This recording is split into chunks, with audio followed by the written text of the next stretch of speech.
Hello everyone, welcome to our channel कारवॉब stock market. मैं हूं आपकी दोस्त नीलम शर्मा। तो आज के इस वीडियो में हम लोग देखेंगे कंटेनर कॉरपोरेशन ऑफ इंडिया के बारे में। ये कंपनी का हम लोग डिटेल में एनालिसिस करेंगे। तो इसमें हम लोग कवर करेंगे कंपनी का ओवरव्यू, उसके बाद में कंपनी का फंडामेंटल एनालिसिस, कंपनी का जो भी सेल्स है, फिर प्रॉफिटेबिलिटी है वो ठीक से है या नहीं है, कंपनी ने कितना बोरोइंग लिया है, रिजर्व्स कितना है कंपनी के पास, इसके अलावा कंपनी का प्रमोटर होल्डिंग क्या है और कोई चेंजेस आए हैं क्या। ये सारी चीज़ें हम लोग फंडामेंटल में कवर करेंगे। देन हम लोग कंपनी का टेक्निकल एनालिसिस करेंगे, जिसमें हम देखेंगे अभी ये स्टॉक कौन से लेवल पे ट्रेड हो रहा है एंड इसने कितना करेक्शन दिया है, या फिर इसका सपोर्ट लेवल या रेजिस्टेंस लेवल क्या होगा। ठीक है, तो आगे बढ़ने से पहले आपको मैं डिस्क्लेमर देना चाहूंगी कि ये वीडियो सिर्फ और सिर्फ एजुकेशनल पर्पस के लिए है, कोई रिकमेंडेशन मत समझिएगा। ये कंपनी के बारे में जो भी इंफॉर्मेशन मैं अभी आपको बताने वाली हूँ, ये सारी चीज़ें वेबसाइट्स पे अवेलेबल है। ठीक है, तो कंपनी क्या करती है और कैसे परफॉर्म कर रही है, ये समझने की कोशिश करिए। तो आप ये वीडियो को आखिरी तक देखिए सो दैट कोई भी इंफॉर्मेशन आप मिस ना करें। तो अभी हम लोग स्टार्ट करते हैं कंपनी के ओवरव्यू से। यहाँ पे आप देखेंगे कंपनी का ये वेबसाइट है, जहाँ पे हम लोग देखेंगे कंपनी के बारे में। तो ये कंटेनर कॉरपोरेशन ऑफ इंडिया, जिसको हम लोग कॉनकॉर के नाम से जानते हैं, इनकॉर्पोरेट हुई थी 1988 में। ठीक है, और तब से लेके ये कंपनी कंटिन्यूसली ग्रो होते जा रही है 1988 में, और इसका ऑपरेशन स्टार्ट हुआ था नवंबर 1989 से, with existing network of 7 ICDs। जो फ्रॉम इंडियन रेलवे से इनको 7 ICDs था।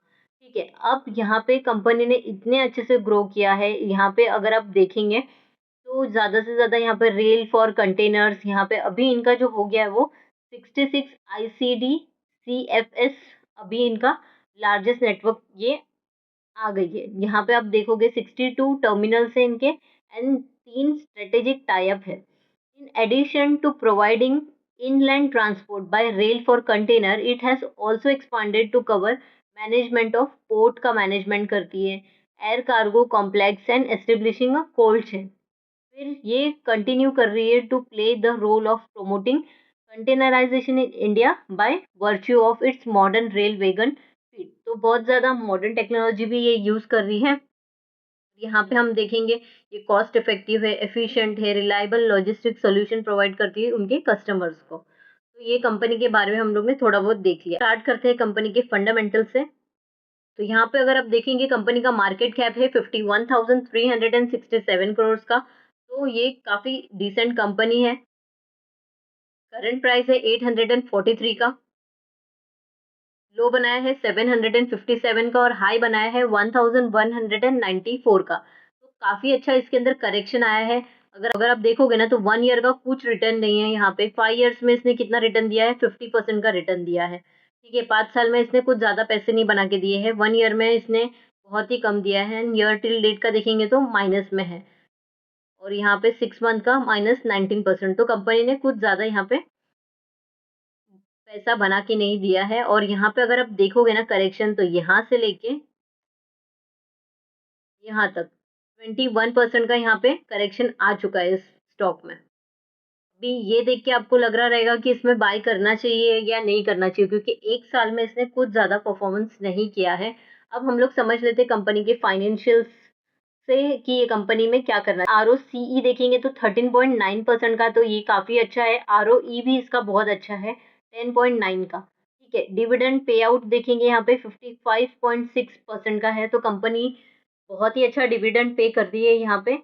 और यहाँ पे स्टॉक का पी है 39.6 का और इंडस्ट्री पी है 28 का। तो इंडस्ट्री पी से अभी भी ये हाई पे ट्रेड हो रही है। बुक वैल्यू है 200 का, फेस वैल्यू है 5 का। कंपनी के पास यहाँ पे एनपीएम लास्ट ईयर का देखेंगे तो 14.6% का है। और यहाँ पे करंट रेशियो है 3.79 का, क्विक रेशियो है 3.76 का। तो ये भी काफी अच्छा है। क्वार्टरली सेल्स इसके बहुत ही कम है, 4.23 का, और क्वार्टरली प्रॉफिट 6.28 का। ठीक है, और यहाँ पे पीजी रेशियो 62.9 का। और यहाँ पे रिटर्न ओवर 1 ईयर का तो कुछ ज्यादा रिटर्न दिया नहीं है इसने 1 ईयर में, जैसा हमने अभी देखा। और एबी एबिटा है 19.8 का, प्राइस टू अर्निंग है 39.6 का। तो ये फाइनेंशियल रेशियोज है वो काफी डिसेंट है, बहुत ज्यादा खास नहीं है लेकिन डिसेंट है। तो मार्केट कैप के हिसाब से ये नंबर 1 कंपनी आती है लॉजिस्टिक्स में। पे अभी हम लोग क्वार्टरली रिजल्ट देख लेंगे इसका। यहाँ पे सेल्स अगर आप देखते हो 2021 से लेके अभी तक यहाँ पे कंटिन्यूअसली इनका सेल्स इंक्रीज होते जा रहा है कंटिन्यूअसली। आप देख सकते हो सितंबर 2024 में भी इनका सेल्स इंक्रीज हुआ 2288 करोड़ का, और उसके पहले कम था, उसके पहले यहाँ पे मार्च 2024 में ज्यादा था यहाँ पे, ठीक है, लेकिन यहाँ पे अभी वापस से इंक्रीज हो गया है। एक्सपेंसेस भी उस हिसाब से यहाँ पे इंक्रीज होते जा रहे हैं। फिर ऑपरेटिंग प्रॉफिट देख लेंगे तो 582 का है यहाँ पे, और पहले 442 का था। सितंबर से कंपेयर करेंगे यहाँ पे तभी भी इसका ऑपरेटिंग प्रॉफिट अच्छा है, इम्प्रूव है। एंड यहाँ पे ऑपरेटिंग प्रॉफिट मार्जिन देखेंगे तो 25% का यहाँ पे आ चुका है, और पहले के देखेंगे तो 25% का ही था, लेकिन प्रीवियस क्वार्टर से देखेंगे तो 21% का था। तो ऑपरेटिंग प्रॉफिट भी बहुत अच्छा है, ऑपरेटिंग प्रॉफिट मार्जिन भी। नेट प्रॉफिट देख लेंगे कंपनी का तो 366 करोड़ का यहाँ पे नेट प्रॉफिट है, और पहले कितना था 259 का, उसके पहले सितंबर में 368 का। तो ईयर ऑन ईयर थोड़ा सा नेट प्रॉफिट यहाँ पे कम हुआ है। फिर ईपीएस 6 है इसका, पहले 4.24 था, और यहाँ पे सितंबर 2023 में 6.03 का था। तो कंपनी का जो परफॉर्मेंस है क्वार्टरली वो भी अच्छा है। अभी हम लोग प्रॉफिट एंड लॉस देख लेंगे। यहाँ पे तो सेल्स हमने देखा पहले भी तो इंक्रीज हुआ है, लेकिन यहाँ पे ट्रेलिंग 12 मंथ का देख लेंगे, ये ईयर ऑन ईयर सेल्स है। तो ये ट्रेलिंग 12 मंथ मतलब कि अभी तक का सेल्स FY25 का अभी तक का सेल्स यहाँ पे देखेंगे तो प्रीवियस से ये ऑलरेडी क्रॉस हो चुका है।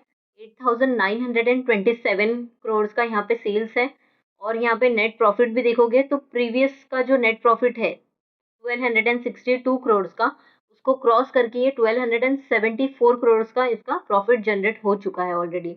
ईपीएस भी आप देखोगे तो ईपीएस भी इंक्रीज होते जा रहा है। तो प्रॉफिट एंड लॉस स्टेटमेंट भी अगर हम लोग कंपेयर करेंगे ट्रेलिंग 12 मंथ का प्रीवियस से तो काफी अच्छा है। हम लोग देखेंगे कंपाउंडेड सेल्स ग्रोथ, तो 3 इयर्स का सेल्स ग्रोथ 10% का है, एंड ट्रेलिंग 12 मंथ का यहाँ पे 7% का सेल्स ग्रोथ है। प्रॉफिट ग्रोथ यहाँ पे देखेंगे तो 3 इयर्स का 32% का है, और यहाँ पे 9% का ट्रेलिंग 12 मंथ का, यानी कि अभी तक का, ठीक है। सीएजीआर यहाँ पे अब देखोगे तो 0%, क्योंकि कंपनी ने कुछ ज्यादा एक साल में रिटर्न दिया नहीं है। अब हम लोग यहाँ पे बैलेंस शीट देख लेंगे तो सितंबर का यहाँ पे देख लेंगे। इक्विटी कैपिटल सेम है 305 का। रिजर्व्स आप देखोगे ना तो रिजर्व्स कंटिन्यूसली कंपनी के इंक्रीज होते जा रहे हैं, जो कि कंपनी के लिए बहुत ही पॉजिटिव साइन रहता है कि अब उसके रिजर्व्स इंक्रीज होते जा रहे हैं, और इसका बोरिंग जो है ऑलरेडी इसका बोरिंग बहुत कम है, ऊपर से इसने और कम कर दिया इसका बोरिंग। टोटल लाइबिलिटीज यहाँ पे इंक्रीज होते जा रहा है, एंड यहाँ पे टोटल एसेट भी इंक्रीज होते जा रहा है। तो बैलेंस शीट मुझे कंपनी की काफी अच्छी लगी है। पे हम लोग कॉर्पोरेट एक्शन में जाके देखेंगे तो कॉर्पोरेट एक्शन में मैंने डिविडेंड में सिलेक्ट किया है, तो आप देख सकते हो ये साल में 4 बार डिविडेंड देती है। तो 24 फेब में दिया था, और यहाँ पे अगस्त 24 में दिया था, सितंबर में दिया था, एंड नवंबर में भी इसने अच्छा खासा डिविडेंड दिया था। तो कंपनी डिविडेंड बहुत अच्छा देती है। अभी जिसको डिविडेंड में इंटरेस्ट रहता है वो ऐसे कंपनी के साथ जा सकता है। ये कंपनी के साथ जाएगा तो उसको लॉन्ग टर्म में ग्रोथ भी मिलेगा, क्योंकि कंपनी काफ़ी अच्छी है, और यहाँ पे मार्केट कैप के हिसाब से नंबर 1 पे आती है ये कंपनी का। अगर हम लोग यहाँ पे प्रमोटर होल्डिंग देख लेंगे तो यहाँ पे आप देखो 54.80% का यहाँ पे प्रमोटर होल्डिंग है, जो कि काफ़ी अच्छा है, और कोई भी शेयर इनका प्लेज पे नहीं है, ठीक है।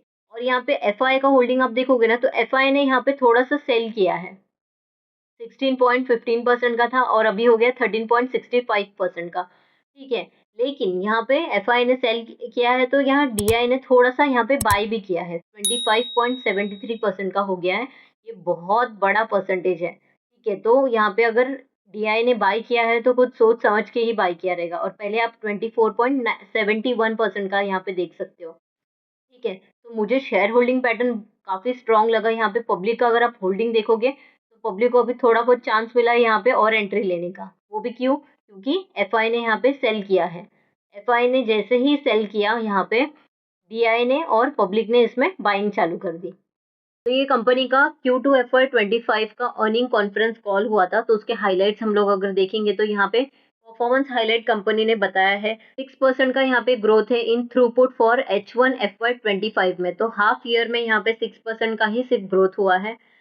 यहाँ पे एक्सपोर्ट इंपोर्ट का ग्रोथ है वो 3.5% का हुआ है, वेरेज डोमेस्टिक का ग्रोथ आप देखेंगे तो 14.5% का हुआ है। तो डोमेस्टिक ग्रोथ काफ़ी अच्छा है। यहाँ पे मार्केट शेयर है वो काफ़ी अच्छा गेन हुआ है मुद्रा एंड पीपाव पोर्ट में, ठीक है, तो ये दोनों पोर्ट है जहाँ से मार्केट शेयर इनका इंक्रीज़ हुआ है।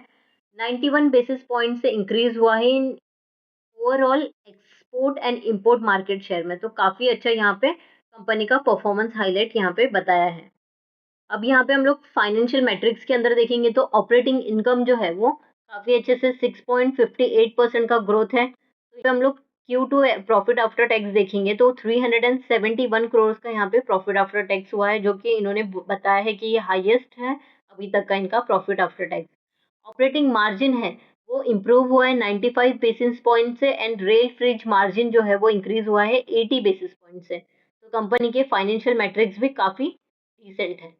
इंफ्रास्ट्रक्चर डेवलपमेंट में अगर हम लोग देखेंगे तो 2 हाई स्पीड रेक कमीशन हुआ है और यहाँ पे 10 उनका और प्लान है H2 FY25 में कंप्लीट करने का। कंपनी ने एक्वायर किया है 5130 न्यू कंटेनर्स, जिसका टोटल कॉस्ट है 49,516 करोड़ का।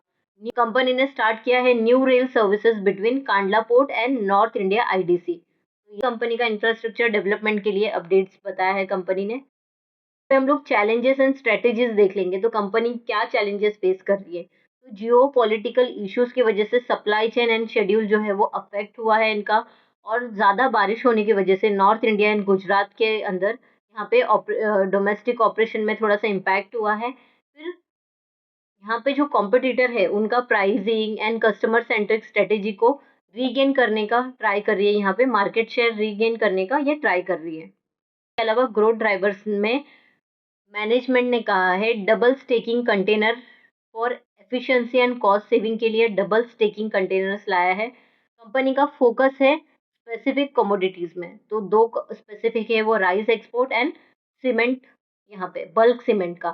फिर लॉन्ग टर्म अग्रीमेंट किया है कंपनी ने with shipping line to secure stable volume. ठीक है, तो ये ग्रोथ के लिए कंपनी ने 3 एक्शन लिए हैं। फ्यूचर आउटलुक में अगर हम लोग देखेंगे तो कंपनी के मैनेजमेंट ने कहा है कि कंपनी मेंटेन करेगी 15% का एक्सपोर्ट इंपोर्ट का ग्रोथ और डोमेस्टिक से 25% का ग्रोथ यहाँ पे। तो ये फ्यूचर आउटलुक कंपनी ने बताया है। टारगेट कर रही है कंपनी 18% ओवरऑल थ्रूपुट। FY25 का जो भी ओवरऑल रिजल्ट आएगा 18% का यहाँ पे ग्रोथ कंपनी बता रही है। कंपनी यहाँ पे एनहेंस कर रही है first mile last mile services and sustainability goal. ठीक है, तो हम लोग कंपनी का टेक्निकल एनालिसिस देख लेते हैं। तो ये है कॉनकोर का टेक्निकल चार्ट, यहाँ पे आप देख सकते हो क्लियरली कंपनी ने कितना यहाँ पे स्टॉक में करेक्शन आया है। ठीक है, तो यहाँ पे अगर मैं यहाँ से डायरेक्टली मेजर करती हूँ, ठीक है, तो 34% का, लेकिन फिर उसके बाद में करेक्शन आने के बाद में यहाँ पे देख लेंगे हम लोग तो 27% का यहाँ पे अभी तक स्कोप है कि यहाँ पे 27% तक का अभी भी प्रॉफिट बन सकता है, लेकिन ये प्रॉफिट तुरंत नहीं बनेगा। ये प्रॉफिट, ये कंपनी लॉन्ग टर्म के लिए काफ़ी अच्छी है। देखिए, स्टॉक कभी भी लॉन्ग टर्म के लिए अगर आप रखते हो और उसमें अच्छा पैसा इन्वेस्ट करते हो, कंपनी के बारे में डिटेल जानकारी लेने के बाद में, कंपनी को continuously quarter on quarter monitor करने के बाद में उसके अंदर आप बने रहते हो, तब जाके आपको लॉन्ग टर्म में पैसा मिलेगा। ठीक है, अगर आप शॉर्ट टर्म के लिए रहोगे और कंपनी के बारे में आपको कुछ ज़्यादा जानकारी नहीं है, सिर्फ मार्केट में कोई भी न्यूज़ की वजह से उसमें तुरंत सेलिंग चालू हो गई, तो वो उसको एक अपॉर्चुनिटी जैसा कंसिडर करना चाहिए, ना कि पैनिक होके उसमें से निकलना चाहिए। यस, निकलना चाहिए, स्टॉप लॉस के साथ ही हमेशा मार्केट में एंट्री लेनी चाहिए, और जैसे ही स्टॉप लॉस हिट होता है, बिना कोई रिग्रेट के उसमें से निकल जाना चाहिए। एंड जब भी फ्यूचर में अच्छी अपॉर्चुनिटी मिलती है तो फिर उसमें एंट्री लेना चाहिए, क्योंकि वहां से वो बाउंस बैक जरूर करता है। ठीक है, तो यहाँ पे इसमें बहुत ज़्यादा अच्छी अपॉर्चुनिटी बनती हुई दिख रही है मुझे। अगर आप देखोगे 27% का यहाँ पे अपॉर्चुनिटी है, फॉल आया है। एंड इसका पैटर्न अगर आप देखोगे ना तो ये डब्ल्यू बना रहा है। ठीक है, ऑलमोस्ट इसने बना दिया है। और यहाँ पे अगर आप देखते हो, ये जो लाइन है ये इसका सपोर्ट है। ठीक है, ये इसका सपोर्ट है। तो अगर ये इस, अभी यहाँ पे आप देख सकते हो 2-3 दिन से करेक्शन आ रहा था यहाँ पे, तो यहाँ पे अगर ये थोड़ा सा नीचे जाता है तो यहाँ पे स्टॉप लॉस लेके चल सकते हो 769 के लेवल पे। ठीक है, लेकिन अगर यहाँ से वो ऊपर जाता है तो जरूर इसमें बने रहिए, क्योंकि ये और ऊपर जा सकता है। एकदम से ये डायरेक्टली ऊपर नहीं जाएगा, थोड़ा टाइम लगेगा। और मार्केट में कभी भी अचानक में कोई न्यूज़ आ जाती है, तो फिर उसकी वजह से भी थोड़ा-सा करेक्शन आ सकता है। तो एग्ज़ैक्ट कोई नहीं बता सकता है कि इसमें कितने जल्दी पैसा बनेगा। आपको अगर ये कंपनी अच्छी लगती है, आपको अगर लगता है कि इस स्टॉक को आपके पोर्टफ़ोलियो में रखना चाहिए, तो फिर आप इस वीडियो को दोबारा देखिए और इस कंपनी के बारे में थोड़ा-सा और रिसर्च कीजिए, सो दैट आप इसमें कॉन्फिडेंटली ज़्यादा पैसे इन्वेस्ट कर सकें एंड उससे रिटर्न ले सकें। ठीक है? तो ये कंपनी का हमने डेली चार्ट देखा। अगर हम लोगों को यहाँ पे वीकली चार्ट देखना है, तो यहाँ पे आप देख सकते हो। तो ये ऑलमोस्ट आप क्लियरली देख सकते हो, ये यहाँ पे गया था एंड फिर सेम उसी लेवल पे अभी आके ये ट्रेड कर रहा है, ठीक है? तो बहुत ज़्यादा चांसेस है इसके ऊपर ही जाएगा ये, ऐसा लग रहा है मुझे, बट कोई रिकमेंडेशन नहीं है और कोई गारंटी नहीं है, ठीक है? क्योंकि यहाँ पे आप देखोगे ना तो ये इसका स्ट्रॉन्ग सपोर्ट था, काफ़ी टाइम से 1 बार, 2 बार, 3 बार एंड 4 4th टाइम के बाद में ये इतना ऊपर गया था एंड उसके बाद में यहाँ पे इतना करेक्शन आना तो बनता है क्योंकि ये काफ़ी ज़्यादा अच्छा पैसा इसने बना के दिया था। अभी ये कैसा जाएगा या फिर और थोड़ा करेक्ट होगा, ये मार्केट के सेंटिमेंट्स पे सब डिपेंड करता है। कंपनी तो काफ़ी अच्छी है, ग्रोथ भी कर रही है और यहाँ पे अगर इसका न्यूज़ भी देखेंगे ना तो कंटेनर कॉर्पोरेशन ऑफ इंडिया इसने कोलैबोरेशन किया है इंडियन रेलवे के साथ में एंड चेन्नई एयरपोर्ट के साथ में, ठीक है? और इनॉग्रेट किया है इन्होंने टीवीएस गो ग्रीन एक्सप्रेस, ठीक है? जो कि मल्टी मॉडल लॉजिस्टिक इनिशिएटिव है और उनका फर्स्ट ट्रेन ट्रांसपोर्ट जो है वो हो चुका है सक्सेसफुली। यहाँ पे आप देख सकते हो from Jolarpet to Kamaraja port और ये सिग्निफिकेंट स्टेप लिया है towards eco friendly and efficient container transport का। तो ये काफ़ी अच्छा यहाँ पे एक स्टेप इन्होंने लिया है। आपको ये कंपनी कैसी लगी है और आपको ये वीडियो कैसा लगा है, प्लीज़ मुझे कमेंट करके बताइए। आपके कमेंट्स मेरे लिए बहुत इंपॉर्टेंट रहते हैं। जो भी फीडबैक है आप प्लीज़ मुझे कमेंट करके बताइए या फिर आप मैंने कोई पॉइंट मिस किया है तो आप मुझे वो पॉइंट भी बता सकते हैं सो दैट मैं आगे से उसको कवर करूँ, ठीक है? तो अगर ये वीडियो आपको इन्फॉर्मेटिव लगा है तो प्लीज़ वीडियो को लाइक कीजिए, चैनल को अभी तक सब्सक्राइब नहीं किया है तो प्लीज़ सब्सक्राइब कर लीजिए, बेल आइकन पे क्लिक कर लीजिए सो दैट वीडियो की सारी नोटिफ़िकेशन आपको टाइम टू टाइम मिलते रहे। Thank you for watching this video, मिलते हैं अगले वीडियो में।